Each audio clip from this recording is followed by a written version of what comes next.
साताऱ्यामध्ये साखर उत्पादनामध्ये मोठी घट झाली आहे। यंदाचा ऊस गळीत हंगाम संमिश्र ठरतोय।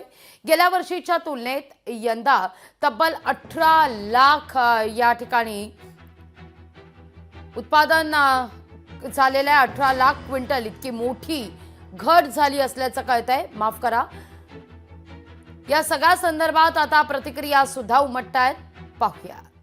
यंदाच्या सीझनला चांगला पाऊस झालेला आहे, लागवड चांगली झालेली आहे आणि शेतकऱ्यांमध्ये अवेअरनेस हा चांगला झालेला आहे। त्यामुळे ह्या वर्षीचा जो सीझन असेल महाराष्ट्राचा तो चांगल्या पद्धतीने राबवला जाईल। शासनाने साधारणपणे हे फेब्रुवारी, एप्रिल, मे या दरम्यान ऊसाला पाणी उपलब्ध करून देण्याची आवश्यकता आहे।